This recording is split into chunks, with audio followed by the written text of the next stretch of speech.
多謝主席。第一個我想跟進嘅係答覆編號177，咁啊都係我本人嘅問題，咁係有關鄉郊保育資助計劃同埋協助鄉郊食肆賓館發牌嘅答覆。我一直主張要真正落實城鄉共用，除咗要搞基建之外更加重要係為鄉村注入經濟活力。咁啊，雖然局方表示去年係已經簡化咗呢個牌照嘅申請啦，咁但係睇翻局方提供嘅數字，現時透過簡化程序攞到嘅牌嘅13個入邊有11個係喺荔枝窩入邊嘅賓館，而谷埔同埋鹽田梓就各自係得一間。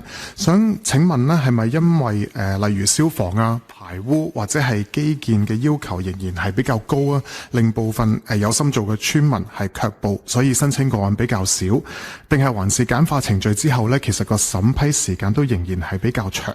定抑或係有其他嘅原因令到獲批嘅個案係比較少呢？咁啊，另外我都想跟進一下關於係025嘅，都係我本人嘅提問，係關於三寶樹濕地保育公園嘅第一期建設。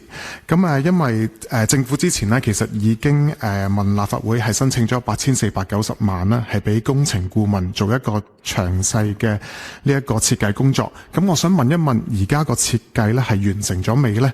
咁另外亦都見到個答覆話今年稍後就會就第一期嘅工程係向立法會申請撥款。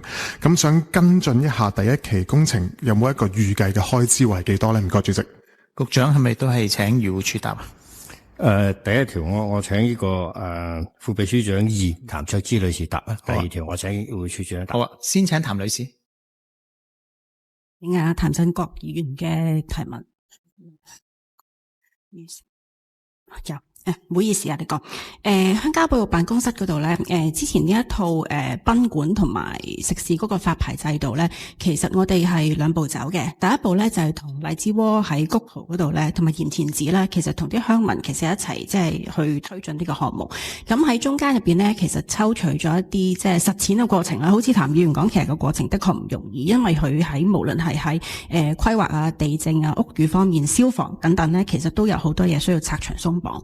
咁參考咗即係大家一齊做咗個工作小組，一齊去將呢啲難關拆牆鬆綁之後我哋就做咗一套簡化程序後，舊年12月就出台咗一份嘅指引。咁所以我可以講就係話其實個工序已經喺我哋指引出之前其實就已經做咗，嗰啲係啲成功案例嚟嘅。咁另一方面就我哋喺施政報告舊年其實都有提到，譬如印洲塘呢啲我哋見到都有啲潛力其實係可以去做大個餅，吸引多啲人。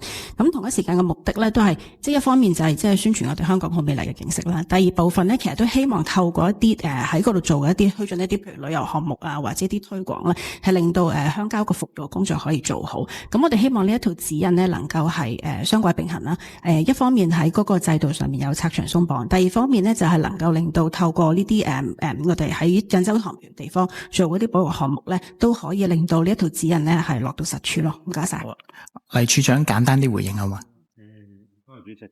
嗰個三寶樹濕地保育公園，俾個咪啊，黎處長，唔該，試下。嗰個三寶樹濕地保育公園咧，其實喺舊年嘅9月，我哋開始咗做嗰個詳細嘅設計工作嗰個顧問研究，咁依家仍然都係做緊嘅。咁啊，剛剛係喺一個階段，我哋做緊一啲諮詢工作啦。至於嗰個預計開支咧，我諗我哋要到嗰個詳細研究做完咗之後咧，我哋先可以有一個比較合理嘅估算。唔該主席。